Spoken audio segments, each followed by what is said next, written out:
Well, hello. Um, it is I. Uh, Hello, internet people. It's me again. 1 second. So, finishing getting set up. Let me move that closer. There we go. You can hear me a little better without me actually talking louder, which is good, because it is 5 in the morning here. So I don't want to be loud, because I'm not the only person who lives in the house, but not sane today, not even close. We're vibing though, it's fine. I don't remember where I was at on this character, but I think I'm level 10, so I probably, I think I know what I'm doing. Probably. I'll fix it later if I'm wrong. Anyway, the title is Be Sane, Challenge Level Impossible. One, because I'm not sane, but I'll explain why in this instance I'm not sane. I have 12 characters for this. If you've played this game, then you know just how unreasonable that is. The statement that I just made. You know what, if someone decides that they're gonna stream snipe me and join my quest, that's fine. Actually, do it. You won't. I don't care. It's very unlikely you have a character that just happens to be the right level to be doing shit with me anyway. Although actually you probably could just join as level 1 and it'd be fine. But anyway, so I'm doing every quest on 12 characters on every difficulty level. Why? I honestly couldn't tell you. It's just an idea that I had that I wanted to do with Aphenia. And because of reasons, complicated chain of events, my friend Matt, one of the people who streams with me on Sundays, and I started playing Aphenia again in the background. So one of my characters is much further ahead than the others because I'm not making him wait for me to let the other 11 catch up. That character is just in its own separate continuity. But like I just felt like getting back into doing this, so I have been. It's not very productive, honestly. But we're here anyway. We're doing it.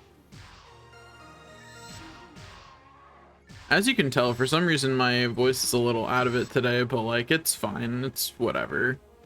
I am very tired, and not like tired in the I'm gonna be funny way, but tired in the I don't think I'm gonna make sense way. But like, that's what you're getting. That's what you're getting today, is me tired in the I don't make sense way. Like I'm mentally going through it, but don't tell anyone I know that. This is between us. If you know me, no you don't. You're not listening right now. I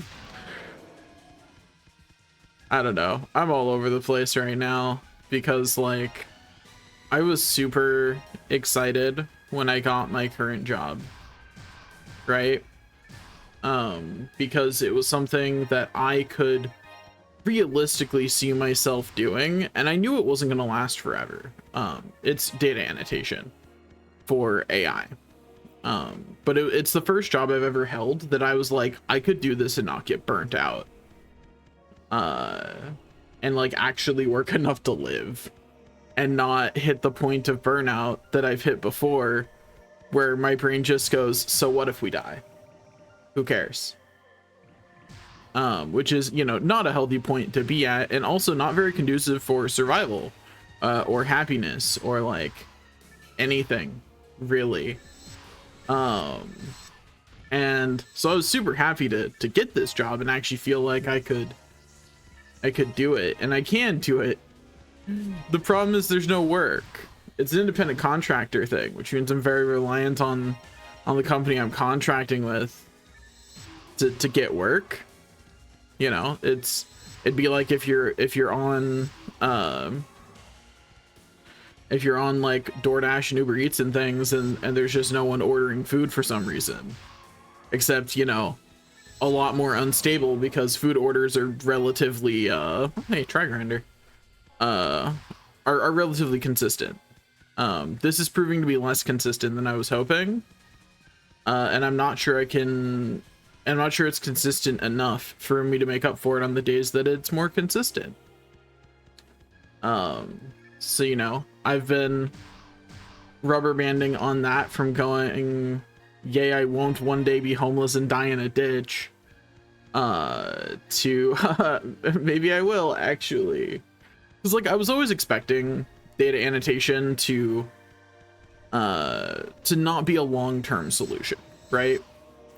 But I don't think anything's a long-term solution right now. That's the way I'm looking at the world, is that there's no job that you could have right now that I think you can confidently say is going to be there in 10 years. I don't think there's any. Like, AI is advancing too fast. We are getting general purpose AI in my lifetime, and we don't know when it'll hit, but when it does, it's going to change everything. And despite a lot of people with my degree and a lot of people with PhDs saying they have an idea of what it's gonna, none of them know. Nobody knows. It's unknowable what it's going to be best at, what it's going to just remove from the job market, because we don't know how it's forming, right? Maybe the people who are actively working at OpenAI right now have a better idea of what's going to disappear from the job market, but the rest of us have no idea, because we don't know how that price is going to work out. We're fairly confident the AI is just going to be cheaper than pretty much everything, and so people will just get screwed, like real people. And it's gonna be likely a period of upheaval, because governments are not at all prepared, particularly the biggest economies. Like, the American government doesn't have any plans in play. They are 20 years behind on technology regulation already. Maybe if we're lucky, the EU does something that helps, but the EU alone regulating it's not going to be enough. Not unless they get the US and China at least on board with a similar set of regulations, which could happen. That has happened before, where like one of the major economic blocks really got on them regulations and the others just kind of went, yeah, we'll do what we'll take their order, and then it was fine. I don't believe in the functioning of the current American government, you know? It's hard to believe it these days. Little pessimistic about that one. Like, we're over here, we're like trying not to have coups and fascism be a real thing, and like the country that has the world's largest military, like we're so far from effectively regulating right now. We're not even close, man. I don't know, I worry a lot about stuff, but anyway, yeah, by the way, this is like, you're getting full ADHD right now. That's where my head's at, which I guess that's in other news. I'm probably going to actually, if I can get enough money to get better insurance at the turn of the new year, when, you know, people are actually allowed to get new insurance, or when I am, rather, because that's when my enrollment is. I'm gonna actually try and get an ADHD diagnosis, which, like, I recognize that honestly I should have years ago, right? Like, I'm like, I am okay, maybe not years ago, I mean should have, but like I didn't actually think I had ADHD then. I was very much on the I just need to try harder train, because I didn't present as someone with ADHD very well. At least I didn't think that I did. My current like thought after reading a lot of research and taking the exact same tests that you would take at an office, like the only thing that was missing was a psychologist to help explain the test to me.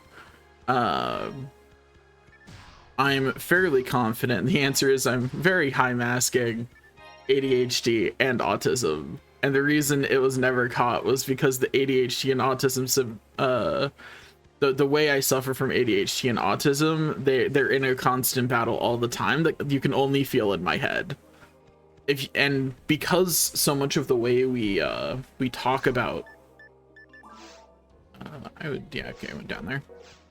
Because so much of the way we talk about those things is based on how they affect other people, like that's pretty much all the diagnostic criteria for the most part, until more recently. Certainly when I was growing up, like that was like the diagnostic criteria was more in how you affected other people around you. Like that's what that was the people who were kids at the same time as me, who were identified as having those things when they were children. It was because they affected the people around them. I never did, really. I was very good at not doing that. I was high masking. And I didn't present the way that that you expect those things to present, because they were in conflict for me. Which I'm not sure I'm explaining this very well, because again, I am at like max level dysregulation right now. That's why I'm streaming at 5 in the morning.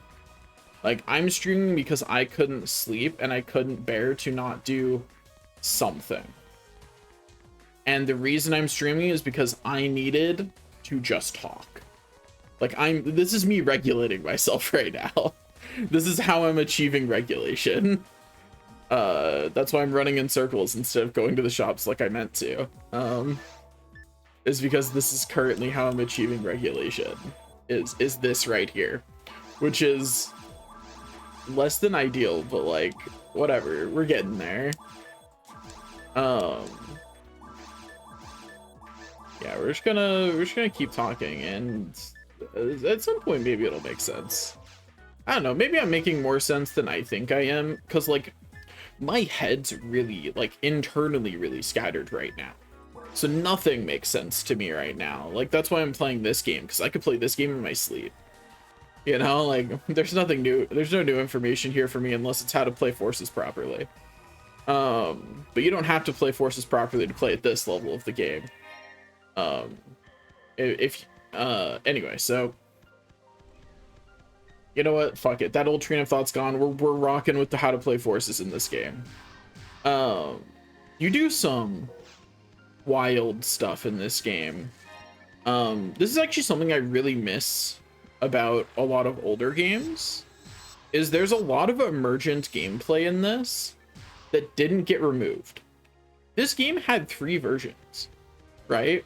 Like episode 1, and then when episode 2 came out, and then Blue Burst, the actual version of the game that I'm playing right now, where episode 4 came out, which is technically not the version I say I'm in the streaming thing, but like this is the version of the game that actually people followed on Twitch. So that's the one I hit. Like it's all Phantasy Star Online. I'm playing in episode 1 either way today, so like it doesn't really matter. But there's a lot of emergent gameplay and cool things that you can do in this game. Like for example, you see how my character slows down there once that targeting reticle appears? If you have a menu open, that doesn't happen. So one of the things that forces do, since so many of their spells are positional based, is they will hold that menu open all the time. And really everyone who's trying to move should do that. Like that should just be like when you're not, like my understanding is that when you're not firing, you should be like, when you should have the menu open if you don't need to be doing something else, because you're always being slowed down by enemy proximity if that menu's not open, and there's no reason to let yourself be slowed down like that when you don't need to.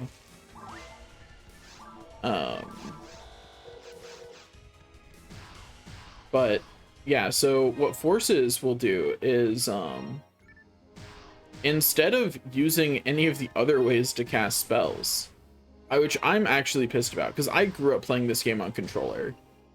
And then to play this version, I learned how to play this game on keyboard, which feels very different.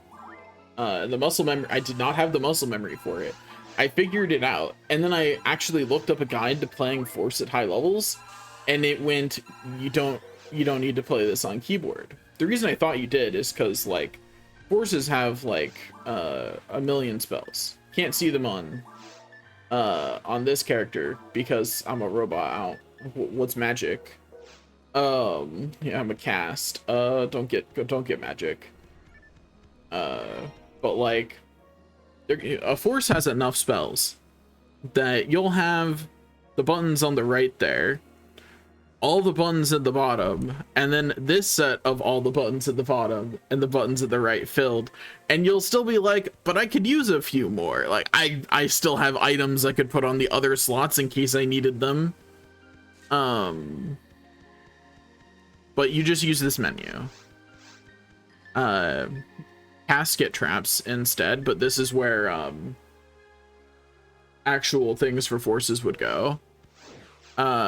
And that is also, I'd like to point out, so when I played this game back on the GameCube, which is like, even after doing a bunch of stuff on Affinia, is absolutely still the majority of my hours logged. Not the majority of my effective hours logged, because I was a kid and I wasn't very good at the game, but certainly the majority of my hours logged. But like, as I was, hey, chill out, Wolf. How dare you actually hit me? Okay, well, I should really be doing that and be a little bit faster, but it's fine. I'm feeling lazy. I don't want to have to think about which wolves I've hit and which ones I haven't, or actually aims. That way I don't have to, you know, like either way I have to think about something, and I don't want to. I either have to actually be good at aiming or keep track of which wolves I've hit and which I haven't, and either way I'm not doing that right now. That's not happening. Oh, by the way, in case anyone who knows how to play this game is wondering, that's actually not what I meant to do. Why my damage is so high? I'm using a sniper. I got it from my character that I'm actually playing with my friend Matt. It's a sniper with 30% hit. And I just blew like, it's max plus, max grinded, just to make this faster, because like I don't need to experience how little damage I would be doing if I was using the actual weapons of this area. I'm fine. Please let the fight finish already. There we go. Hate how long those take to count as dead for purposes of things moving on. But yeah, so fun fact, if you're a Force, when you use spells from this menu, it uses it at the first available frame that you could possibly use it. In other words, it queues it up for you. The hotkeys don't do that, which means that my understanding is you should just always use that menu. If you want to do like really bonkers Force play, you should train to use that menu, which is kind of annoying because again, Forces have like 20 something spells. I don't know, I haven't counted. It's a lot.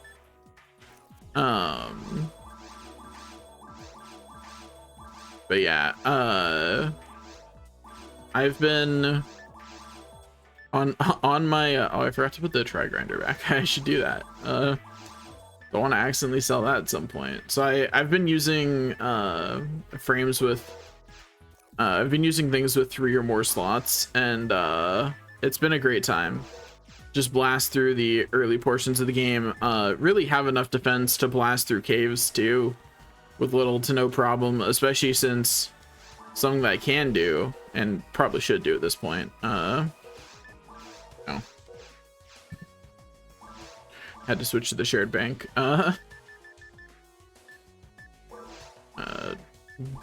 Deposit, the try grinder, take item. I just have a bunch of stuff stored in here.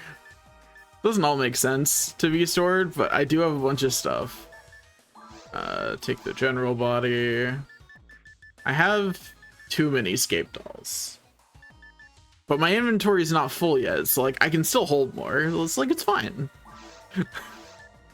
You know, until it's full, it's fine. The marksman arm and general armor, so that way I could equip the sniper at level 1. Now I really don't need them. Like, I'm not gonna miss on anything I think I had a decent chance of hitting anyway. Like, the majority of things are going to be 100% hit chance, just on virtue of having a 30% hit sniper. You know, that's enough in the early game. Like, that's more than enough. It is plainly excessive. Did I get rid of everything? I forgot to actually equip the psi armor. I need to make sure I put this frame back, so that way I can use it on a different character. There were many wrong buttons pressed right there. Let's not pay attention to that one. Not take deposit frame. There we go.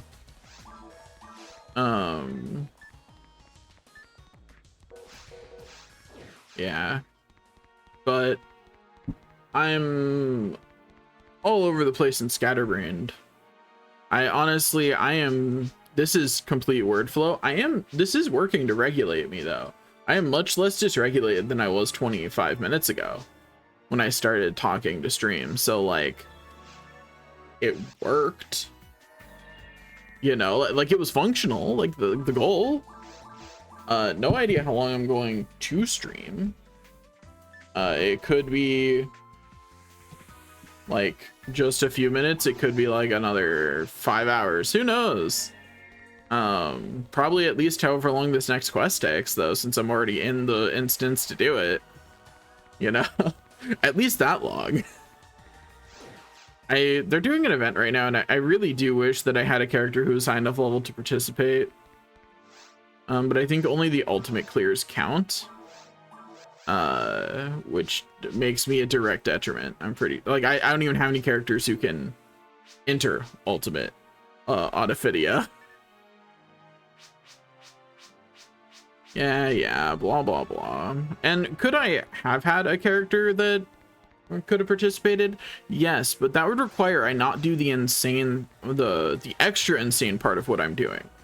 Okay, so not only am I doing all 12 characters, like all 12 classes, and on each one of them doing every side story quest and all the main quests, and I may, before I actually count normal difficulty as finished, also just go down the quest list. I haven't decided yet. That may or may not happen. But so not only am I doing that, which is already honestly insane, like I should be committed for for deciding that that was a feasible goal in and of itself. I'm considering getting all those characters to level 200. We'll see. I think I'll just play every August, and you know, we'll see what happens. August is the Affinia server anniversary month, so that they have, that's why I'm getting double XP right now. That's the event that I was saying I wish I could have participated in just a second ago. Because but you have to be on ultimate difficulty to do it, and on online servers like this, unless they mod it, you need to be a certain level to go into ultimate difficulty, which is fine. But okay, so not only am I doing all of that nonsense, I'm doing it by area. So like all of my hunters have cleared the forest, all the 3 main quests and every side story that happens in the forest except for Central Dome Fire Swirl. I'm leaving that for later. And it's not like I'm not like doing it like hard by every area, because I want to actually do the side quest lines. You know, have all the characters get Soul Reaper on normal mode, and then follow the Sue quest line. Probably for every other difficulty. I don't know. I've never actually done the Sue quest line. I've only done Bernie's quest line once, like a singular time. I've done it, and honestly, I don't remember it very well. But anyway, so what I was saying is, I'm not like doing it like super by area, but forest is really easy to do by area. Like, what I'm probably going to do realistically is, after I get forest done on all the characters, then I'll do just the main quest of caves and mines on all the characters. Then make sure I do the side quest properly, the side quest chain properly on every character for side story, and then just do them from there, right? Like, then just do all the side quests from there, and then finish off with ruins on all of them. I know it's one of those, like, I wanted to do it area by area, but that doesn't work because of the way that quest chain works, right? Like, you don't do them in order. If you want to interact with that quest chain at all, you have to do the quests out of order. Because okay, take this all with a grain of salt, because again, I have not tested a lot of things, mainly because testing anything that I'm about to talk about, you have to make a whole new character and run them through the entire gauntlet to test, and I just don't care that much. But what I've heard online is that you have to do it your first time through all of those quests. That is my understanding, right? Which means that you have to do the quests in order that lets you do it your first time. Which means you can't play the quests in order, because that's not the way it works. I know, I always thought that was a weird thing that existed. I've always wondered how someone figured out that that was a quest chain thing that you could do. I've never wondered enough to look it up, but I have wondered. I feel like there's a lot of things like that in my life where I'm like, man, how do people figure that out? And that's where my thought process ends. I just don't care enough to actually look it up. I'm like, man, isn't that weird? But like, I'm continuing to be all over the place, and the funny thing is, this is more viewers than I have when I'm put together usually. Although that might be that I'm playing Phantasy Star Online and not whatever the hell I usually play. Which is fair, honestly. I play a lot of trash. Or I play things that are so popular that I'm definitely not the only one streaming them. And, you know, people are going to go watch the people that they already like streaming. That's the problem with being a variety streamer, is I never build an audience with like any like specific groups of people. But I would not give up being a variety streamer ever. Like, this could be, if this doesn't become my full-time job by variety streaming, I don't want it. Mainly because I couldn't do it. Like, if I could do that, I would have a 9-to-5 desk job in computer science. You know, like that'd be what I would want more. Because I can do potentially a lot more good doing that, or a lot more harm, you know, depending on how well you do. But like, you know, you can do more good somewhere else, because I don't think I have the kind of, I think I maybe if I get lucky, I have the kind of personality where I could find a big enough audience that likes hearing me talk about shit for me to like potentially eke you know, make a living doing content creation, but I'd be like one of the people who's barely doing it, you know, like it's their day job, but they're probably also doing something else on the side. You know what I mean? Like that level. I think that's probably my ceiling as a content creator. I don't think I have a broader appeal than that. I could be wrong. I just don't believe in myself. Which, you know, probably more broadly true than I would like to admit. And by probably, I mean definitely more broadly true than I would like to admit. I do not, broadly speaking, believe in myself. I think that's like the worst part about having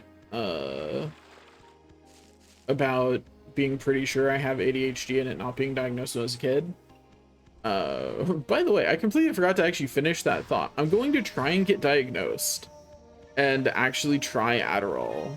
I think it's really funny. So like, if you live in the same corners of the internet that I do, you might be vaguely aware that Jaden Animations did a video on having ADHD recently. And I really identified with that video. Like she was talking about her experiences and I was like, ooh, those are eerily similar to mine. Where like there were differences. Like she really failed when she moved out. I got the freedom that caused me to fail long before I moved out, because I got that freedom in high school, and that's when I like really started to go off the productivity train. Was like in high school, and then I actually managed to graduate college after nearly failing out of community college. I went to a university and I graduated because I figured out that I needed the external pressure. And so like my roommate Matt then can attest that there were semesters I was just gone for 12 hours a day. And the big reason for that was because I knew if I came home, I'd get nothing done. So I kept myself moving from thing that I needed to do. Like I kept my schedule full of things I needed to do on campus. And I did all of my homework and everything in between those. Like on a laptop there where I couldn't do the other things that I would want to do because I didn't have a good enough laptop for gaming or any of my usual distractions. Like that, and that was very deliberate. Like I gamed myself and then burned out because so fun fact about me, I don't know if this is a common interaction, but I hit autistic burnout by managing my ADHD. Like the coping mechanisms that I developed when I was masking and as a kid, all of those burned me out on autism, but I would manage my ADHD with them. Because like that way of like having all these external expectations, always being outside, never being at home in the place that I rest, all of those things were such a drain on me energy wise, which is why like once I graduated university, I just shut down for 6 months. Like theoretically I was job searching during that time, but I may as well have been dead for all I actually did. You know, like I practically didn't exist in that time period. I think the only thing I did in that time period that was even in the realm of productivity was start streaming. And even that was honestly, I was using it a lot like I'm using it today, where I was using it for regulation, for regulating my own emotions. Like that's why I like streaming. At a fundamental level, it lets me talk without talking. It lets me talk in a way that makes the introvertive having difficult having difficulty understanding social situations, part of my brain less stressed while still letting me talk through my thought process. I cannot talk this way to actual people because actual people actually complain to me. Whereas if I don't make sense, all you guys can do is roll with it. You have no power here. You can't do anything. You're stuck over there. The worst you can do is complain in chat, and a lot of the time I forget to even look over there. Especially if no one said anything in chat recently. I'll just forget that it's over there. Out of sight, out of mind, and all that. And that's like a big part of why I liked streaming. It's part of the reason why I always had such a hope that streaming would do well, because it was the content creation I could realistically do all the time, because this is regulating for me. Whereas everything else that I've ever done that had any shred of a hope of making money was very draining. You know, none of it was regulating for me. And that's because if you make it as a variety streamer, do you have to finish things sometimes? Yes. Every time? No. Can I put it off for 3 years and just not worry about it? Also, yes. There's a reason there's no longer a tab on my Twitch about how many things I technically have started. We don't talk about it. And that's also why you'll see random streams like this one, or like when I streamed Let It Die, where like that's a game that I just grind in when I'm feeling like playing a grindy game, and I don't stream it because I know I'm not finishing it. You know, like on a fundamental level, I'm not. Like, I'm just not. Because I like to start things over too much. I like to ride the nostalgia train of the first areas of a game too much. I am getting pretty tired of Forest though, but this is my 9th character I've run through it in the past month. So like, there's a reason, is what I'm saying. But yeah, but by the time I finished school, I was really burned out just on existing as a functional adult. Because I really should, okay, one, I should have gotten tested in high school. I should have gotten tested for things in middle school. I should have been seeing a psychologist from the moment I was saying I had depression, because I don't think I did. Now that I'm older, I don't think that's true. I was experiencing something. That's just not what it was, right? Like, it was something that presented similarly, but I don't think that's what I was experiencing. I think I was, so I'm high masking, right? Very high masking. I'm asking the point that I did not think, like, I was one of the people that you hear where they were like, I didn't realize I was masking until I really spent a lot of time taking the mask down. Like, I had to take the mask off before I could admit to myself that it was there. Right? Like, that, like, it was completely subconscious. Like, it was not a conscious thought to mask. It was a series of, what do you mean not everyone feels like that?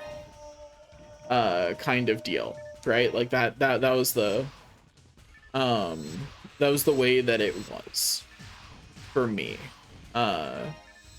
And so I started experiencing symptoms that I described differently from everyone else who had depression, but that I went internally, that's close enough to depression, that's what it is.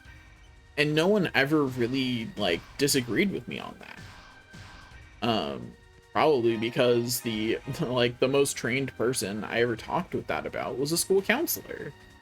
And like, is that somewhat on the adults? Yeah, but also, again, I didn't present as someone with autistic symptoms or someone with ADHD symptoms. I think it's obvious looking back, but in a society in which inattentive ADHD was barely being caught, at all, much less in people older than children, I understand how it got missed. You know? Like, I'm almost certain that, assuming my self-diagnosis turns out to be correct, my diagnosis will be inattentive ADHD plus autism. And that's why neither of them were caught. They covered for each other in a way that made that obfuscated the symptoms. Fun fact, my autism did almost get me tested for ADHD. My mom has some fun stories about when I was a kid. Thanks. But my mom has a lot of fun stories about when I was a kid, right? Like, so I had seizures as a kid, the kind that you grow out of. I forget the correct wording for it anymore. I used to actually know, but I haven't known the correct wording for it for like 10 years because it's been a while since I was that age. That interaction with those rag rappies did not go the way I wanted it to, but it's fine. But like, so we were at the neurologist, and apparently I was just like uncontainable. Like I was hiding under things, like anywhere. I was pretty young at the time. I don't remember my age. I'd have to ask my mom, but like when I told her that I think I have ADHD, this is the story that she mentions. And the funny thing is, I don't think I was bouncing off the walls out of like ADHD. I think that was the autism, actually. I get nervous in social situations I don't understand. And so I'm pretty sure I was trying to run away. Like, for example, I stim and I need to get my energy out, and like I'll fidget in games. Like if you give me a fidget spinner, I'm gonna use it, but I'm not using it because of my ADHD. I'm using it because I stim. And so I always do socially acceptable stims as much as possible, right? Because again, high masking. So my stims are all super socially acceptable. Like I vibrate my leg is like, that's the stim I'm doing right now. That isn't just me playing the game. If I'm talking and I'm playing Final Fantasy 14 or anything else where I have the jump button, you can bet I am running around in circles, jumping from geometric shape to geometric. That's a stim. That's what I'm doing. I am doing something with my hands to calm myself, to regulate. Like fun at a fundamental level, that's absolutely what I'm doing. Even if like that's not something I think about when I'm doing it. Yeah, I'll just head telepipe now. I'm at 29 out of 30 on my inventory. But so I'm pretty sure I was just in a situation where I wasn't being allowed to stim. I was super nervous because I had to see a special doctor because something scary was wrong with me, because this was right after I started having seizures. Like I was scared. And so I was scared and trying to regulate and trying to get away.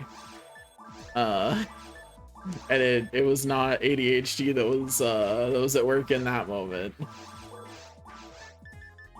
But yeah, all of my all the things that I show in some ways as someone who's hyperactive, but it's always just my my autism, actually.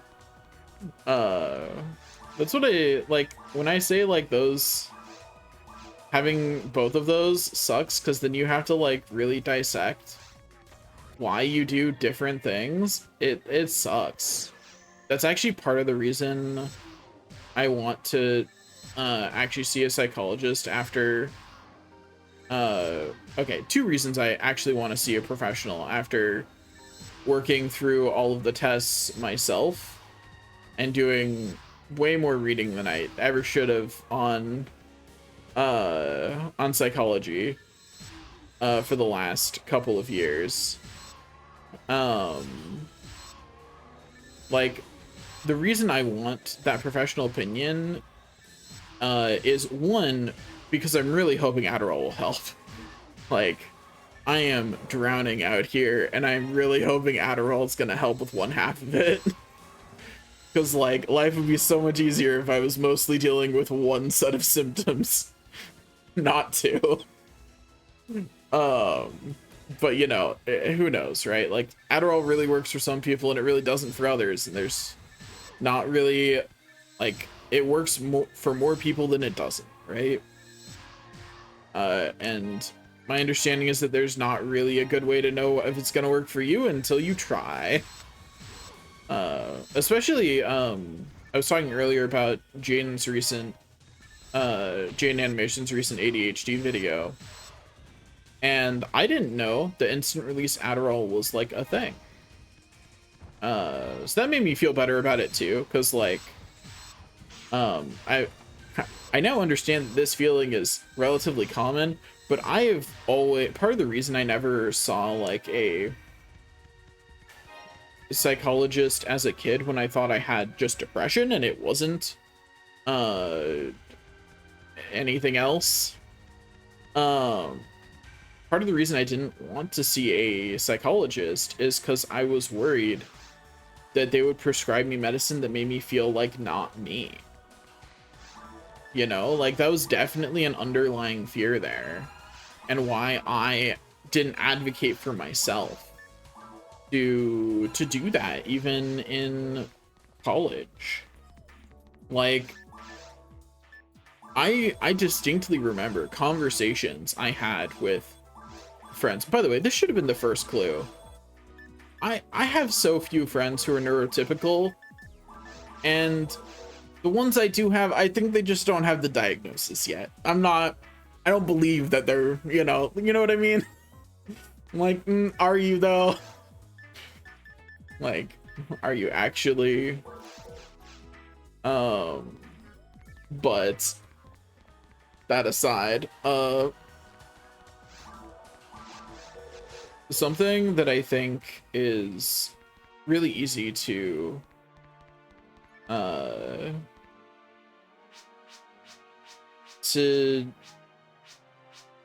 be afraid of is that those kinds of medicines are going to make you into not you. Because when you feel like that, like when I was in middle school, like for the majority of middle school, I spent most days not feeling anything at all, completely dissociated. And I called that depression at the time, right? I used the language of I'm depressed at that time. And I don't think that's the right language anymore. I think I was burnt. I think I was suffering from autistic burnout because I was masking. I was really high masking and I did not realize why I was tired. I don't know why I clicked that. That's not what I want. It's like I was really high masking and I didn't realize why I was tired. But like, I was all over the place a lot of the time, and then sometimes I would just be nowhere, right? Like, just completely dissociated, and the only thing I could connect with was playing games or reading or other escapes. And even then, I'm not sure I would say I really connected. My majority escape when I was in middle school was reading. Like, I spent that 3 years, I was reading more than a full-length novel a day. I remember 10, 15 of them. And most of them were ones I liked well enough that I own the books now. You know, like, if we're generous with what books I read during that time, we can up that by another 13 by counting the Wheel of Time books, but I read a lot of those multiple times throughout my life, and a lot of them were after that period or before it. Also, this is your PSA. Don't let your kids read fantasy books if you haven't at least skimmed them. Just as a general statement, it needs to be said. I read a lot of things I was probably not ready for. And I don't think that's really like on librarians or anything like that, because a lot of them are things that I don't think it's good to say like no kid that age would have been ready for it. It's more of like the adults in my life should have been more aware of what I was reading and where I was at, because I wasn't ready for a lot of the things I read. But like there's kind of this idea that all reading is good, and I don't think that's true. I think I could be called living proof that's not true. A lot of the things I read were not good for me. But I sure did read them.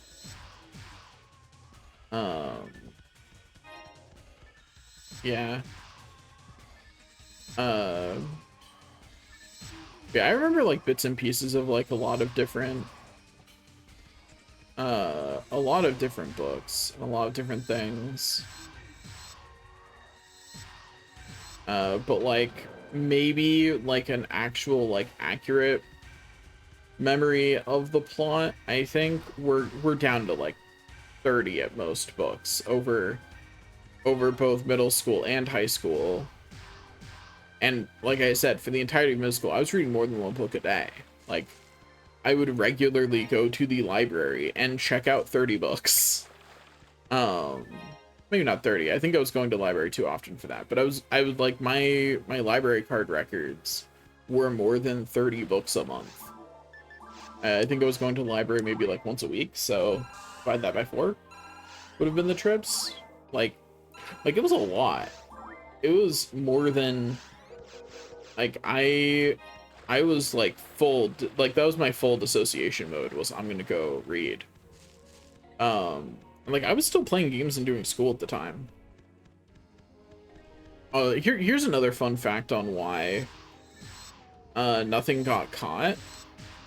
My baseline of ability for the majority of school topics is high enough that I did not have to study outside of a classroom until high school. And even in high school, it wasn't until I hit AP classes that I actually had to. Like, it was just like I had to study to maintain a close to perfect grade in regular high school classes, and then past that I could just like, one benefit of being a really strong reader from a really early age is that I could read the textbook and remember it well enough. Like, I don't have photographic memory or anything like that, but I could read a textbook and that would be enough for me to just be fine. Which is, for the record, an ability I lost over the years. Don't know what happened to that one. I can't do that anymore. I don't know if I just don't care about easy enough material now, or like, you know, if it's the learning gets harder the older you are thing. I don't know. Can't do that anymore. That skill's gone. It is in the ether now. But that is certainly something I used to be able to do, where I'd read the textbook once, maybe twice, and then I was good. Like, that was all I had to do. For anything that was conceptual, I did suffer more in history. But I was benefited by the failures of the American school system on that until high school. By which I mean something that is really common in the American school system for history is they will be like, here's the history we're learning, and it'll be like the majority of what you learned the year before, but you're just going in a bit more depth, not actually covering new topics. And that helped a lot because the repetition helped. uh, until I got into high school, and suddenly they were like, yeah, this year you're doing like world history, that year you're doing US history, and like they touch in some parts, but like a lot of that is just not in the other one, you know? Um,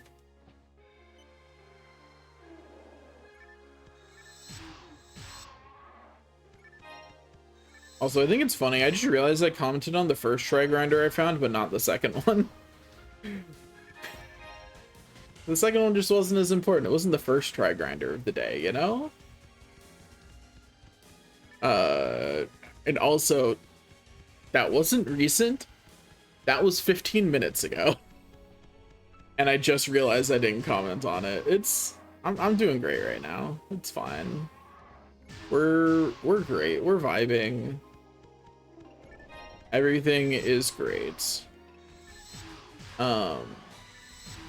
It's really weird. Something I realized as I have gotten older is that, like, so if you've only seen me online, you probably think I'm a certified yapper. Because when I'm with all the people that I stream with are people that I am a certified yapper with, right? So like it's a fair thing, I think, to think that it would be true about me. The funny thing is it's not. I am actually very quiet because I don't understand social cues. If I don't understand a social situation, if I don't understand the rules, I shut up. I stop talking entirely. Which I understand a lot of people do, who have autism or other things that impact their ability to learn new social environments.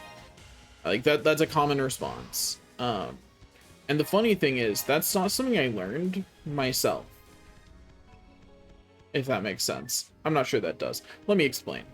That's not something I learned because of things that happened to me. It's something I learned because my dad understands, like he has a very narrow understanding of social things, and I'm pretty sure that's the side of the family that gave me that. Right? Like, I'm pretty sure. And if I look at the way he acts, he learned a set of social rules in the Marines that does not always serve him very well, and he struggles to pick up new social contexts. But he's a yapper, certified yapper. The man will not stop talking. And so I'll be honest, when I'm somewhere I feel comfortable yapping, absolutely take after him on that. But I learned from watching how his social interactions went. Ooh, when he kept talking there, he got in trouble. Bad things happened. There were social consequences to that one. So if I'm not in a situation where I feel comfortable and I feel like I understand the social situation around me, I shut up immediately. Since I've been trying to unmask, I feel like I do that less. But that's because I do all masking activities less. And that's a masking activity, right? I will sit here, I will be the quiet and thoughtful one. Which I think is really funny because, like, I'm a certified yapper if I'm actually comfortable in a situation. I like talking. Like, there's a reason I like streaming like this, right? And if you listen to me talk with my friends, I talk all the time. It doesn't stop, right? I talk so thoroughly that I didn't realize I had a stutter for a long time. I never thought of myself as having a stutter. Fun fact. I'm not really sure that that's really related to me talking so thoroughly, but it's where my brain went, so we're here now. But I talk so much that like, if you know me, I don't shut up. And I think that's fine. we need some certified yappers in the world. But if I don't know you, or if I'm uncomfortable, not necessarily because someone's making me uncomfortable, but just because I don't understand the rules in my head, I will just shut up. Also, I just realized that my stream title is still Be Sane Challenge Level Impossible, as I've spent 30 minutes talking about being neurodivergent. Unconnected, I promise. The Be Sane Challenge Level Impossible is about how I'm playing the game. Not... Oh man, it's rough out here. Oops. Like, those things are not supposed to be, was not trying to connect those two things. May have accidentally in some people's minds. Oopsie daisy. That's always one of, like, that's one of the things where I'm like, how did anyone think I was neurotypical? Because, like, I don't know, maybe there's enough neurotypical people who have, like, anxiety, I guess. If you have anxiety, are you considered neurotypical? You are still, right? Like, anxiety, I don't know, man. Categories are hard. Especially broad ones like that. But I would assume that you can be both anxious and neurotypical. But I'd have to look at the definition of neurotypical to be sure. I feel like colloquially it's certainly used that way, that anxiety is not considered a type of neurodivergence. But like, I'm not that confident in that thought. Also, talking about the game that we're actually playing for a second instead of my mental health for an hour. In this game, I think explicitly the online questline is an inferior version of playing the game without it in episode 1. It's not close. I do not like the questline. But not because, like, okay, so I grew up playing this game on the GameCube, right? And I did not have online access, which meant I did not have access to any online quests. So the way I experienced the story of this game was purely through exploring and finding Red Ring Rico's messages. That's how I experienced the story of episode 1, right? That was my experience with it. Like, going through episode 1, that was entirely my experience with the game. I was definitely just hitting X there, like, not a thought in my head while I was talking. And I think that just reading the Red Ring Rico messages gets you all the information, like all the same information that talking to those people does, like doing this whole quest line does, and it's fed to you in a better way. You get all the same information. They don't tell you anything novel up there, aside from one scientist. He's not even one of the main guys. I'll point him out that he says something that's absolutely important, just accidentally, like to the point that I'm like, is that canon? Did an intern write this and they forgot about it? Like, why is this a side guy saying this? If you don't know what I'm talking about, one of the side guys is somewhere around the mines mission, maybe one of the early ruins ones, I forget. Says something about how their planet started dying. Like, okay, so the basic plot of why they're here on this planet at all, right, is that their planet suddenly started dying, so they went to another planet to try and, you know, survive. But so what it says is that there was a meteor that came from all the way in this sector of space. This is one of the random scientists who says this in one of the missions. That there was a meteor that came from this sector of space, and shortly after it landed on their planet died, and it forced them to come this way because they were coming here chasing photon energy that they had not encountered yet until that meteor. And like, it's like, what? Why is a random dude dropping this lore? Because the implication from my understanding is that Darkfalls killed their planet to lure them here, or at least sent photon energy to a dying species, to a species planet was going to die, to lure them here because it had D cells on it. It had Darkfall cells on the meteorite. Like the scientist says that this is not the first time they've encountered these life forms, and it's like, what do you mean? That changes a lot. Why is random scientist B saying that on a random quest? Why is that not one of the main characters that you are required to talk to? Why is the most interesting thing you get from them the thing that's at the very beginning that was in the offline version 2, which is that Red Ring Rico is the commander's daughter? But like, you see that in every version. Why do they not have anything else interesting to say in the online quests? That's ultimately why I think the online quests are worse. They add a bunch of text, but none of that text says anything.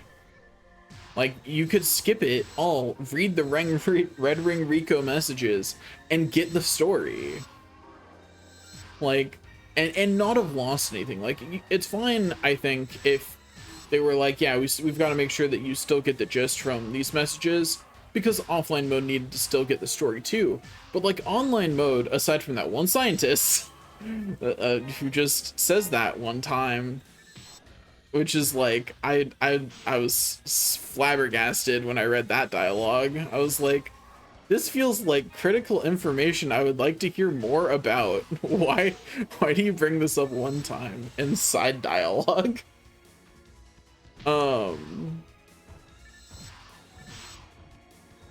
But fun fact, I've died in this room before just because I wasn't paying attention.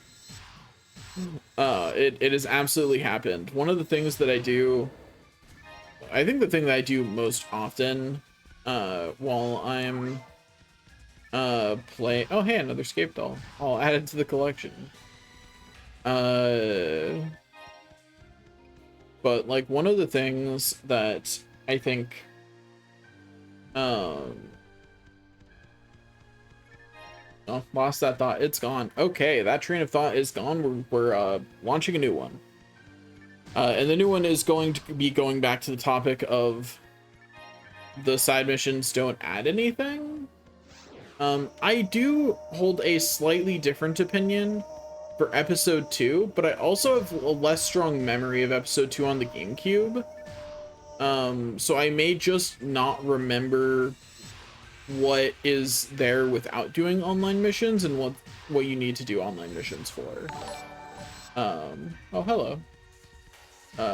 Thanks for the follow. I appreciate it. But like, in episode 2, they at least add more, but I feel like you could probably get a lot of that same information from it without that still.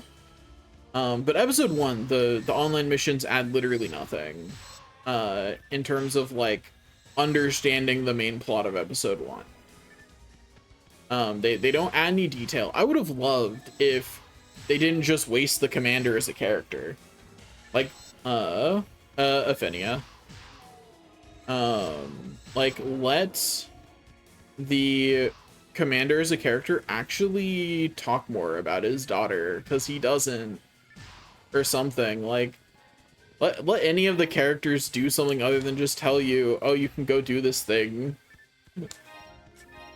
You know, it's like they could do more than that. They don't need to just send me on go murder this quest. There's side quests for that. That doesn't need to be the main quest. I would have much preferred if the main quest was honestly just go kill the dragon for Forest. I think that's a better main quest.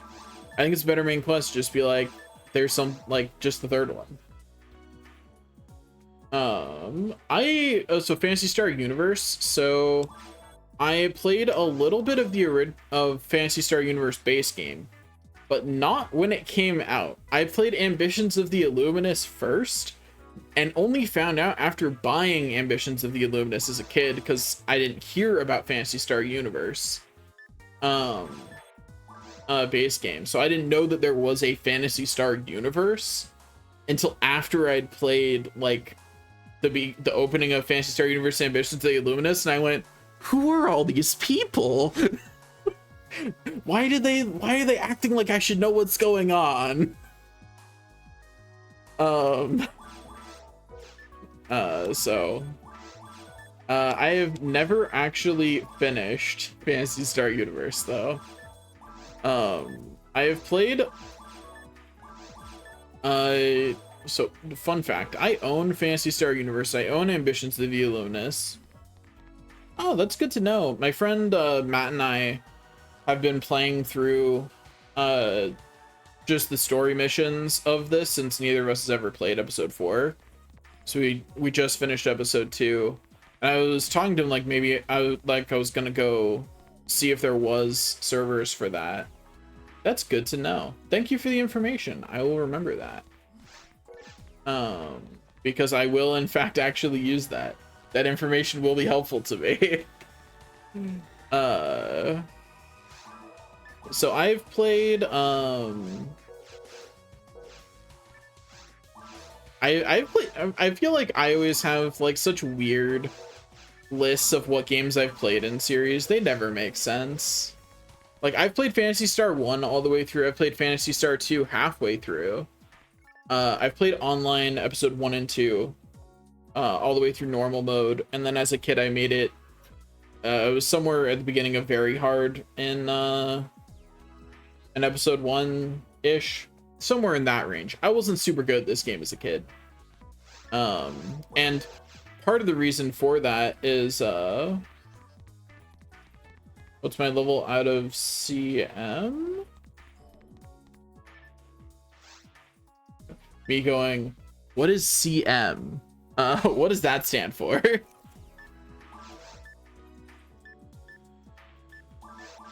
Which may answer the question, honestly.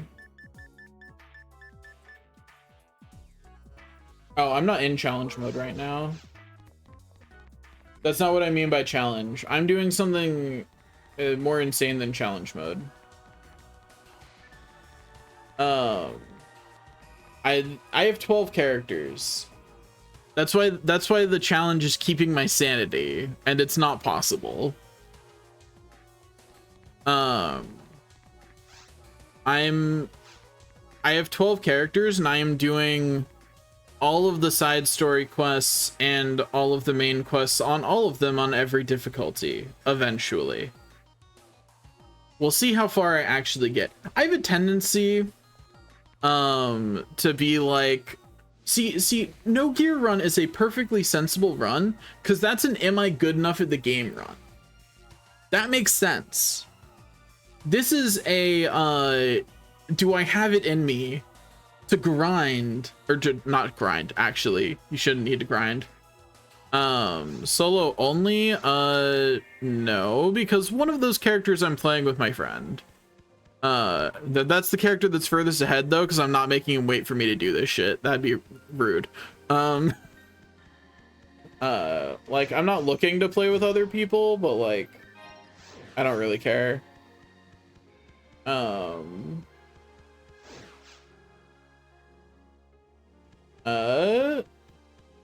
Nah, not today. Today's a yap day. I'm not looking to play any games with other people right now. Maybe some other time though.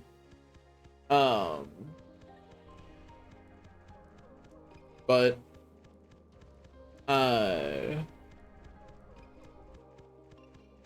uh, I mean, if you want to join for this dragon boss fight, you're welcome to, actually.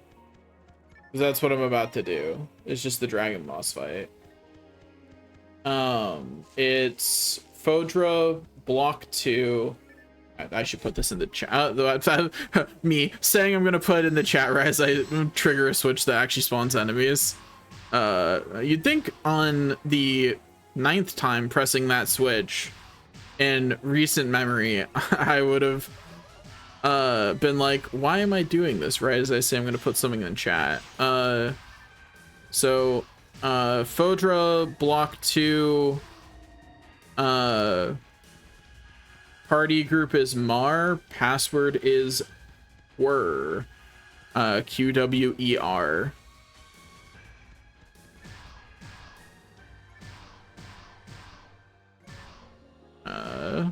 I can put that in the chat now.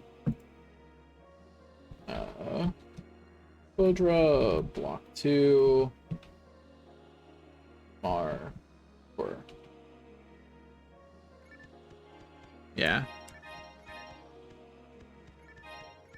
Understandable, mine too.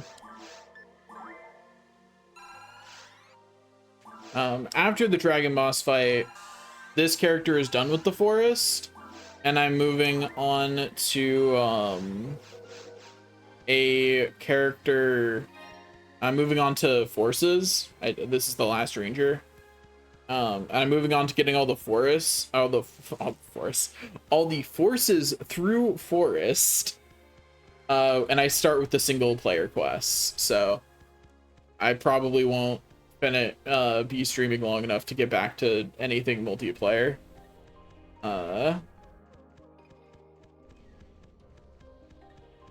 But yeah, we'll see how far I actually go with this grind, because I don't think okay, so I always tell myself I will do these like super long grinds, and I'll be honest, I don't. I come at them with the confidence that this time I will spend the, you know, thousands of hours it is to do the insane thing. I very rarely actually finish the challenges that are of this type, where it's like, that's just insane. Why would you do that? Because like, eventually running 12 characters, one for each class, I think makes sense in a way. You know, I don't think it's a bad thing to have done eventually. It is absolutely a bad thing to try and do all of them at once. That doesn't make sense. You know? For a couple of reasons. One, like, the only reason I can go through here as fast as I am is because I have a sniper with 30% hit that I got from my one character that's higher level. Without that, the ranger section would have taken me way longer. Like that is absolutely carrying my speed here, right? Would have taken so much longer.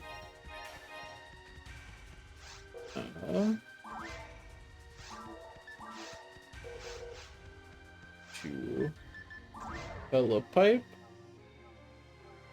Oh, did you not do the other story quests? Because I think that's the only thing that should block you out. Is not doing the first 2 story quests. Yeah, because if you haven't done the story quests, they do block you from joining any later story quests. That's fair. That is an honestly, especially if you've done the story before, that is an honestly valid thing to do. It's not the fastest way to level, and you don't really need to do it. Like this is very much not a game that forces you to do it. You know, you're not playing Final Fantasy 14. You know what I mean? Completely optional. But yeah, it does lock you out of those quests because they are actually tied together.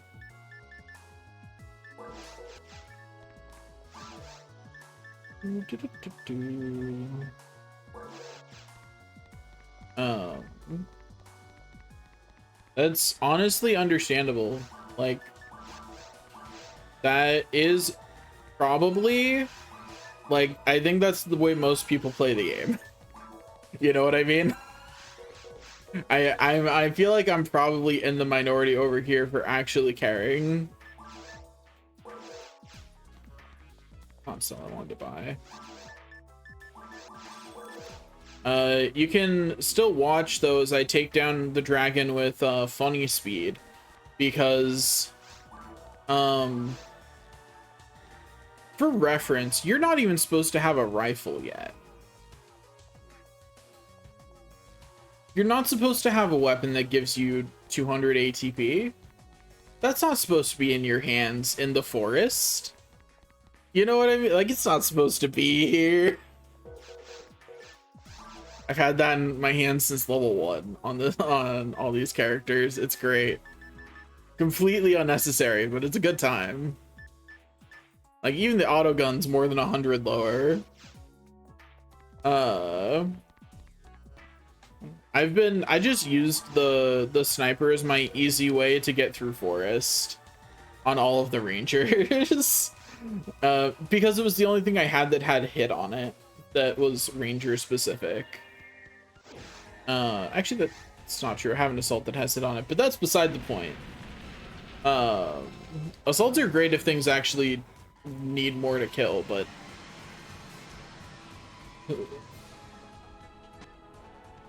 yeah, it is kind of funny how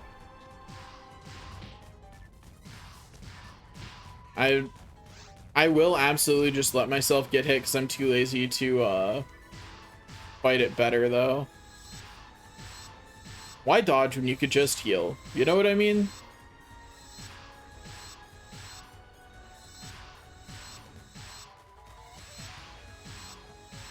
And we hit the point where we can't hurt it anymore. I just like to point out, if it didn't need to do that animation, I could have killed it. I did enough damage. Stupid cheater, having to do its little roar and then its fly up.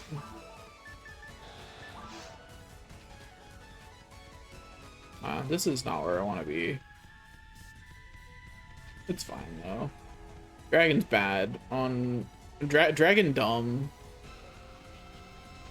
I will say I love Dragon as a first boss fight. I think it's great. Ow, I wasn't paying attention enough. Oops. My bad.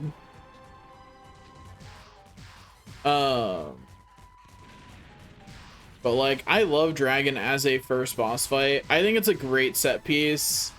It teaches you to actually use the map. Like, it's a great time. It is a little trivial once you actually know how to play the game though. Great first boss, not as much replay value on that one. Still fun to fight because it's still a fun set piece, but it's definitely not a challenge once you actually understand the game you're playing.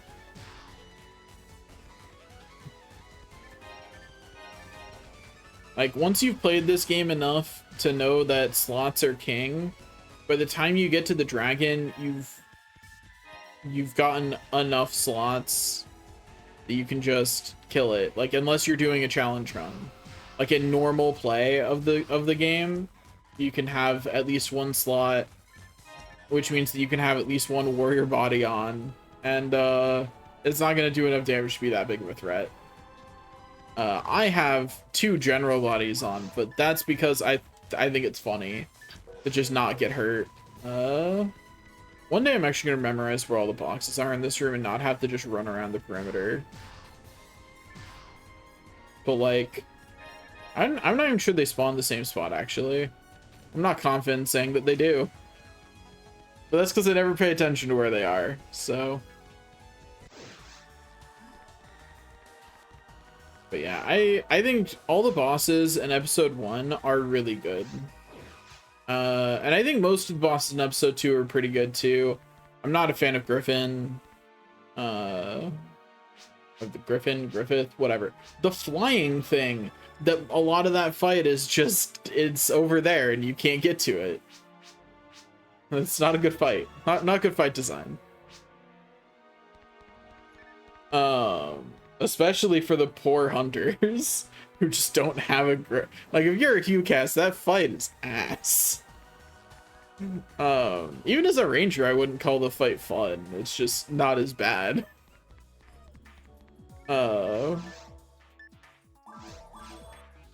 It's just not as like painfully bad as the poor Q cast who's over here like, what's a ranged option? I've got a pistol.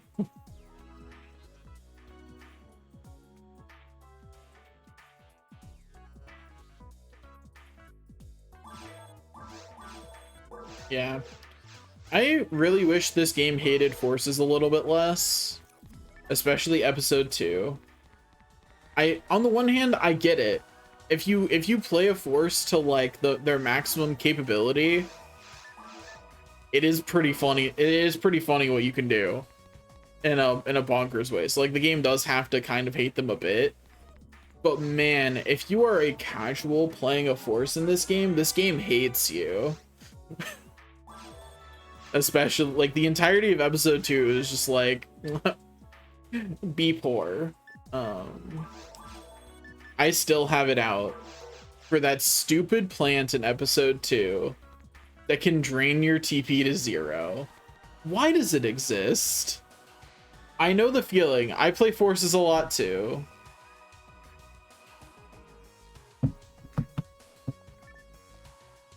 I need to bought my character bank. And then I don't need to take my equipment off of this character, because actually I do need to take some off. Hold up. That goes in there, that goes in there. There we go. I haven't bothered finding a lot of multi-slot armors, so they're just kind of trading them. I can only play on one character at a time anyway, you know? All it does is make me have to actually equip them. But this is the character I'm playing with my friend that like we just finished episode 2. Episode 2 was hell. It was not fun. Like it was not a good time. Do not recommend episode 2 for forces. Like it's not that bad. I'm exaggerating a little bit. But man, he was playing a ranger and I just felt not very useful for a lot of it. I was just sitting over here going, man, why does he get to do what I'm doing except faster and for free? And then gotta swap it to one person because that's the only way to do the side story missions. Start with battle training, even though it's not the top one, which bothers me because it should be. This is the tutorial. Like it always bothers me when this one isn't the top one because it's like this is absolutely the game's tutorial.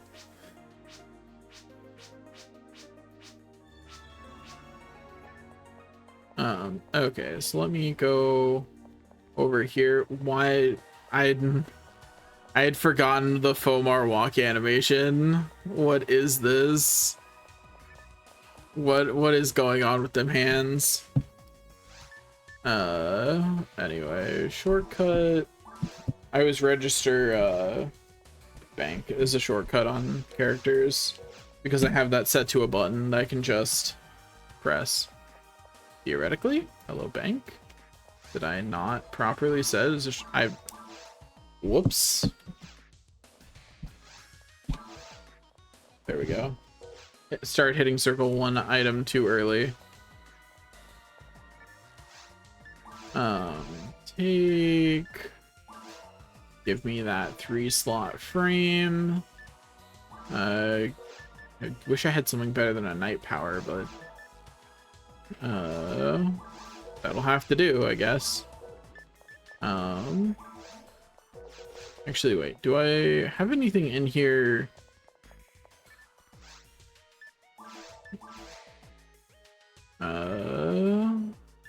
No, I'm 15 away from auto guns. And even further away from assault, so it doesn't matter. I was gonna see if I could you know, slot my way into having a better gun equipped. But not at this level. Forces are just gonna have to figure it out.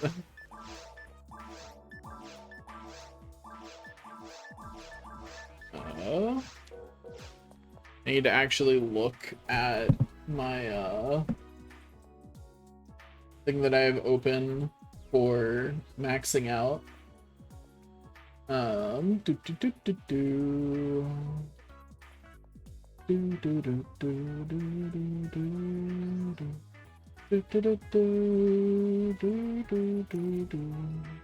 Okay, I've pulled up what I need to get my mag in level, which I don't know why I really bothered thinking about it too much. The answer is Feated Antidote. You know, like, you've started a new character. The answer is Feated Antidote. And everybody needs at least some amount of ATP. On forces, you can get away with being anti-paralysis too, and like those are really your best options for early mag feeding. Until it's level 35, the answer is Antidote or maybe anti-paralysis. I don't know why I'm running around in circles. I'm gonna go beat my enemies up with a cane, I guess, because do I start with a technique? I don't remember. I do. Okay, I do at least start with Foy. That reminds me that I do have to set myself up here. I'm gonna have to actually be down there to set some up, but I believe I've been doing mono fluid. So it's been a little bit since I played a human. Now that should be Antidote. That should be Soul Atomizer. Hit circle one too many times. Whoopsie.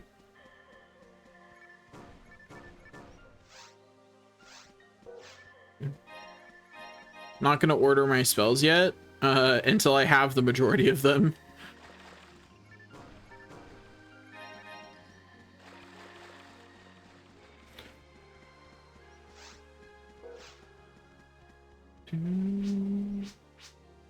What I think is really funny is they give TP regeneration, HP regeneration when standing still to cast in the newer. That is not the direction that was supposed to go. Okay, yeah, okay, but buddy, don't hit it before I get a chance to, please. I'm begging you. Let me have XP. How much does Foy do at level 1? Negligible. Okay, so we're just gonna let Karik kill everything. We're just no Karik. Karik, what did I just say? Karik, you don't have to cut it that close, buddy. You can just give me time to hit things. I promise.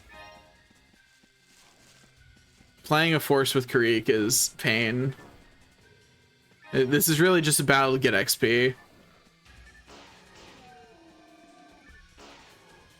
That's all we're actually fighting for here. Is permission to level up.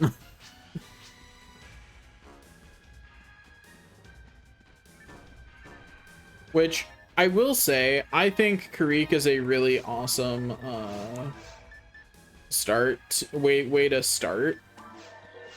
Like, I think he is great because he's clearly significantly stronger than you. Like, he can one-shot enemies that you have to actually fight. And like, everything about the way that Karik works is great. I love Karik.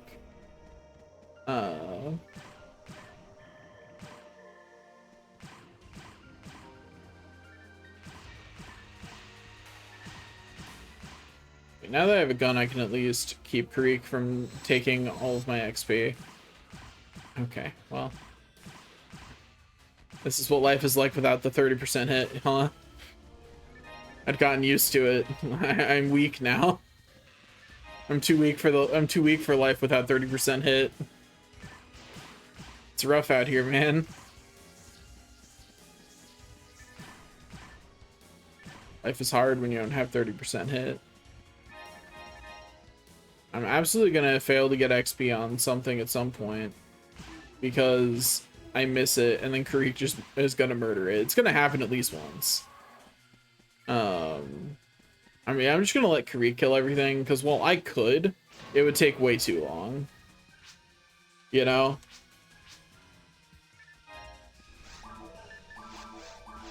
Which is why we're beating antidotes first. Get more accuracy and get some power. Eventually. Anything to make our terrible damage just a little bit better. I think it's so funny that you are slightly faster than NPCs. Like, it's by such a small amount, too. How'd that... Okay, I get how it happened in the first case. How did that stay in? There are a lot of things about this game where I'm like, how did that stay in between versions? I mean, the obvious answer is because the team was also making Sonic Adventure 2 at the time. But like... Which... Was it Sonic Adventure 2? I think that was it. It was something Sonic, and I'm pretty sure it was Adventure 2, not Adventure 1. There was shenanigans going on with what the teams were doing simultaneously when it came to Phantasy Star and Sonic at this time. Which is like, why not? I don't know. It was such a weird decision to be like, yeah, Sonic team, you've never made a game like this. Work on this one instead of Sonic. That was such a weird corporate decision there. I've never heard an explanation that made sense for why they did that. Like, you know, the best I've gotten is that that's what they did, or that like they didn't have another team. And like, I don't know, I feel like making an online game like this, just like there are better ways than what they were doing. I turned around realizing, no, shut up, Karek. I don't want to listen to your advice. I don't need it. I don't need you. I could kill all these enemies on my own. Please don't leave me. I'm sorry, I was just being mean. I think Forest as a Force is my least favorite version of Forest. It's like, it's definitely the worst. It's not close. Like playing through Forest as a Force is just, oh hey, I got a barrier. Fun fact, on my HuCast, I made it 3 or 4 missions in before I found a barrier. I didn't buy one from the store because I was like, surely I'll find one soon. It's not like I needed it because I had the slotted armor with extra defense, so like it was fine. And I was a HuCast, like who cares? Oh no, the enemy hit me. I'll stand here for a few seconds. And then be absolutely a-okay. Earlier I mentioned something about how the casts and the New Worlds in this have the ability to regen resources by just standing still, and that is such a useless ability. I hate it. It's so bad. And why?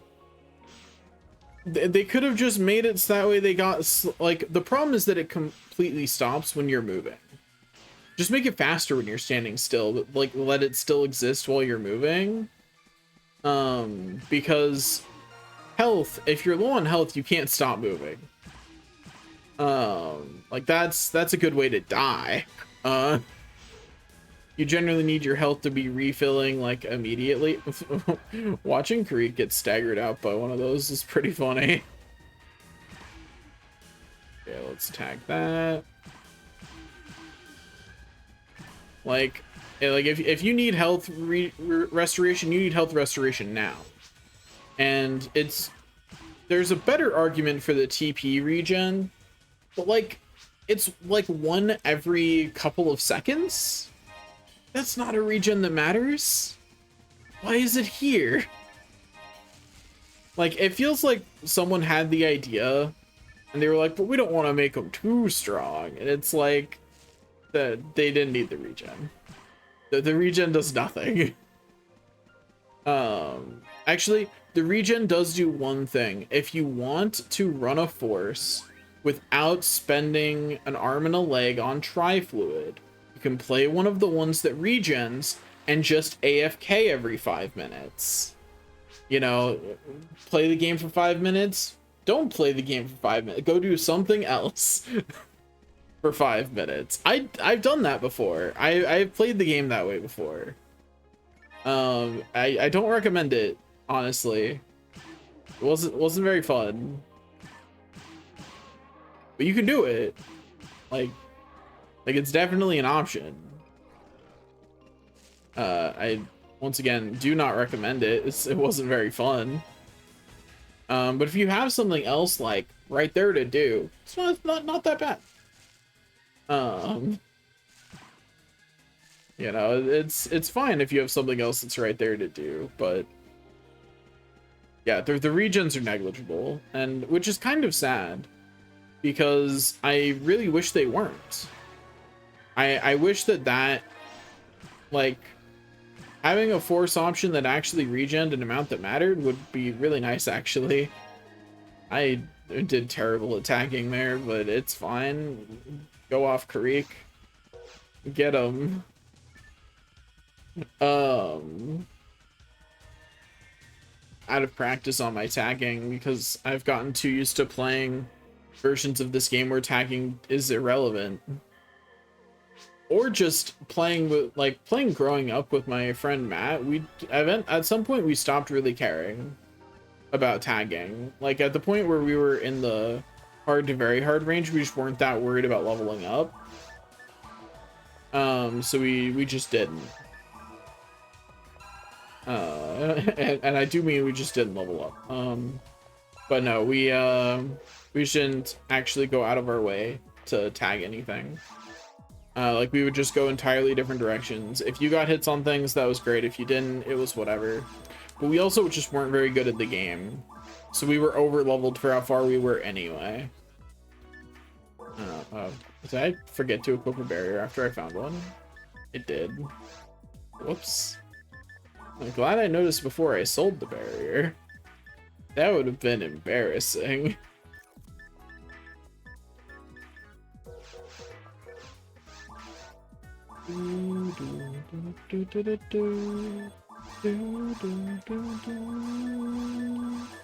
Also, one thing I absolutely hate about this game is that equipment takes up inventory space. Yeah, like it does, TP regen does go up, it just doesn't go up enough. Like your TP raw number, like percentage wise, your regen isn't it is never going to matter as a percentage of your TP. Unless it starts mattering like at the point where you can't get higher level spells anymore. Maybe, because your TP costs aren't going up anymore. So maybe then it matters. I don't know. I've never played a character to that point, so it might matter at that point. But during the like leveling experience, it is irrelevant. And even at that point, you're still better off just using fluids, right? Like, or using some other way to recover TP, like soul weapons. What's above soul? I forget. Something I've never had. That's what's above soul. But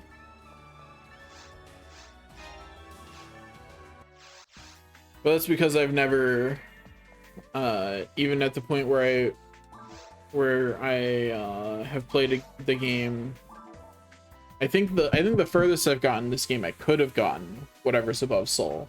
I did not because I didn't grind it out. Because at some point it's just fine to use fluids. Nice. Once my accuracy is high enough, which accuracy do I need? I currently have a general arm on, so -5 from that. So I have 65 actual base outside of Geist best TP drain. Good to know. I don't actually know much about playing forces at a high level. I barely know how to play anything at a high level, honestly. I've yet to play at ultimate, which means I really don't know how to play anything at a really high level. I just know forces are supposed to use menus apparently, and that feels weird. That feels wrong. But I have a heart autogun once I get 5 more ACA. Okay. Bye bye, Owl King 11. It wasn't nice knowing you.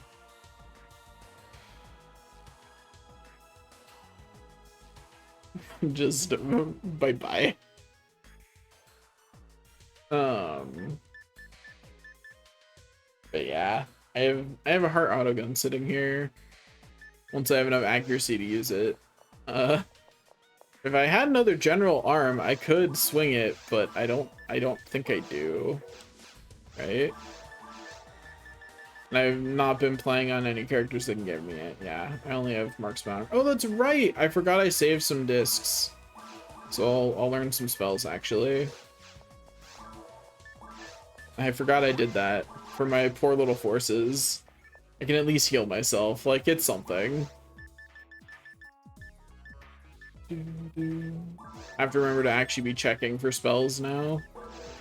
I've just been playing casts for the last couple times I've logged in, so I have to remember that's something I have to pay attention to.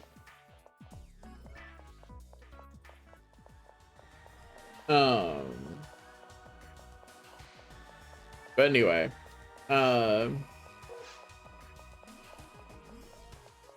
mean, really my understanding is that at high level play, everyone's... Oh, I didn't actually select a quest. What am I doing?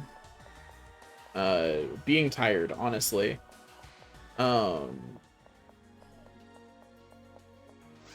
Like, I don't know the meaning of a healthy sleep schedule. I certainly haven't recently. Okay, so here's a fun thing. Fun is definitely not actually meaning fun in this case. It's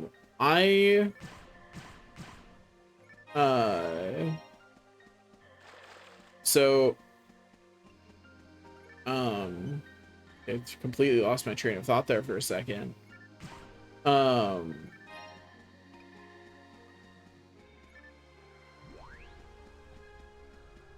Okay, yeah, I was thinking about my sleep schedule. That's what I was thinking about. Okay, found the train of thought. It has been located. But okay, so the train of thought has been located. So what I was saying was, my sleep schedule is naturally on like a 25-hour sleep schedule or something. It's more than 24 hours. So my sleep schedule slowly goes out of alignment with everything else I'm planning, right? Which is fine. I have a relatively flexible schedule as an independent contractor. Like, you know, like I can do my actual, like, the thing that currently pays my bills whenever, so long as there's work. Like, the time that I'm online to work is largely irrelevant if there is work. But like, there's still other things that I do that like I want to do at set times. It's, you know, it's more convenient to be awake when other people are, right? So because I do that every once in a while, I will stay up. I'll start because my sleep schedule naturally gets later and later. And yes, Pain, I would agree. I'm currently playing. I'm working on getting all 12 classes through every all of the side story quests and all of the The English has escaped me today. I don't know, man. Getting through all the side story quests and all the main quests on all 12 characters on every difficulty. Maybe one day I'll get them all to level 200 too. That's less likely. That's a lot. I don't think I care that much. If I do, it'll be in many years of me just playing on Affinia during every anniversary event or something. Like, you know, like I'm not doing that just by actually doing that grind 12 times. I'm not that strong. I don't have that in me. I don't have that dog in me. That's not. I probably should start using spells. I'll just start ordering this in weird ways. Why order it for later when I could instead make bad decisions now? Muscle memory is not important. Pff, it's fine. I should actually probably order my spells in a reasonable way for the forces, but I'm not doing that today. Because that would require that I actually think, and that's not happening. There's zero actual thought going on here. This is all like surface level, off the top of the dome, only barely filtered thought. That's all we're getting out of me today. Yeah, exactly. I'm barely thinking enough to talk. And honestly, I'm a great yapper. That doesn't take much thought for me. You know, like that's automatic almost.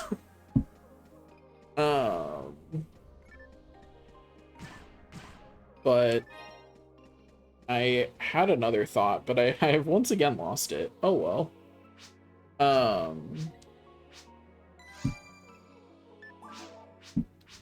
Hi, Eleanor.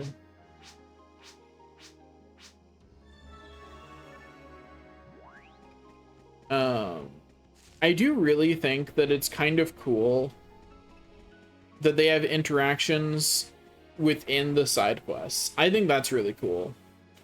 The only thing I don't like is that the interactions that actually like the actual like Bernie plotline, Sue plotline thing, you have to do quests out of order to get to even know that that exists. I don't like that. But I do really like the idea that those things are there in general. I think that's great. I think that's pretty awesome. At least my understanding is you have to do those out of order. Maybe you don't. But it's not possible to do that if you've done the other quests where you have to run into Karik, right? Like if you do those quests first, even if you redo them later, it doesn't let you fight Karik, does it? I've never actually tried doing them in order, and I don't really care to try it with the character because, like, that's a lot of hours for an experiment, you know? And all I've seen online is people saying that you have to do them in that order on your first, like, you have to do that on your first try. So I've just always assumed that that is correct. And I'm certainly never testing it for myself. I say, while deciding to do something with 12 characters that's going to take me an eternity, it's not gonna be that much more work. What's the, you know, like, if you did that, you could probably check that with a Hue cast and, like, add my skill level, like, 10 hours of gameplay, a little bit more. If you were better at the game, you could do it faster, but I'm not.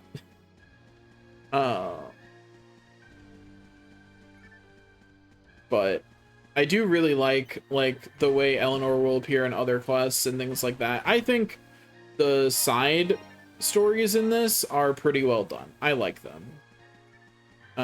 They are much better than the main quest. I stand by the main quest in episode 1's just bad. And I don't think it's great in episode 2 either. It does not add enough over just going through the areas and reading the things. I think part of it's that I played the main quest for this as an adult, not when I played the game as a kid, because I didn't have online for the GameCube, so I never got to play the online quests. I never played Blue Burst when it was originally out, so I just played Affinia. And I really just wanted them to do more with the character of the commander. And they just don't. It's so sad. He does nothing.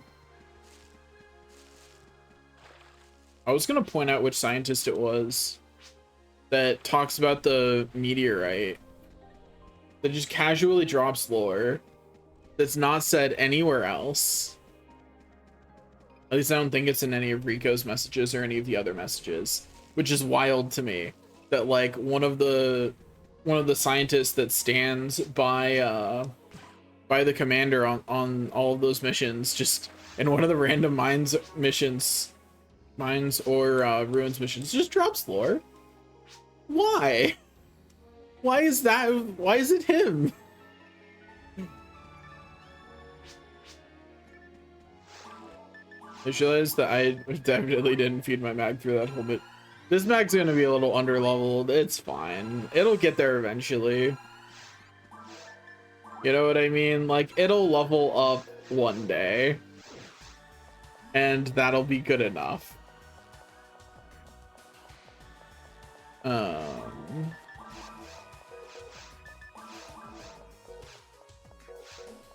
Please give me good things. Good things are forbidden. Why is Gizande here? Why is that the only one that's... Okay. Whatever. Sure. I could be more,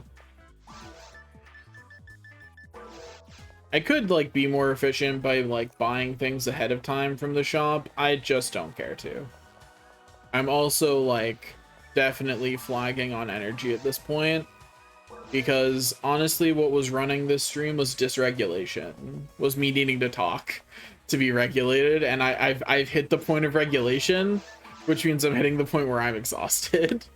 Where, like, my body's now going back to, like, oh yeah, we were tired before we started doing this. Right.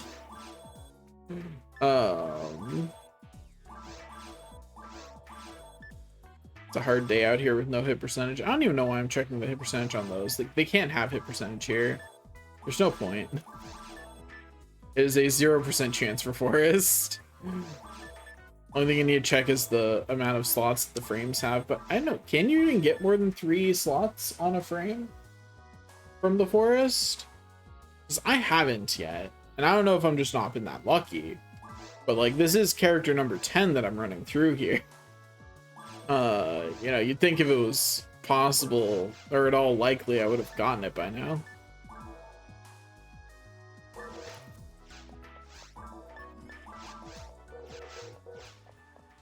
Ooh, yeah, I think that's gonna be the last quest from me. I am the sleepy. How many grinders do I have? Because I know that when I made that sniper plus 55, I used like all the grinders I had at the time. Okay, so they've built back up pretty well. That's good. We're back up to having plenty of grinders. But anyway, let me see if anyone else is streaming this right now. And if they are, I will send y'all that way. See Star Online. No. Nobody else is streaming this right now. Bummer. And none of my friends are streaming because none of my friends are awake at this time of day. So, bummer for everyone. That's all for today. I'll probably, I don't know. I don't make promises about when I'll stream anymore because I don't, now that I have a job. I know I'm streaming on Sunday with the boys. We're gonna actually finish up V Rising, and when we finish that, we're gonna move right into Elden Ring. But that's all for today. Thanks for stopping by, thanks for watching, and I will see you all sometime later. If you want to see more, follow. I'm too tired for more. Bye-bye.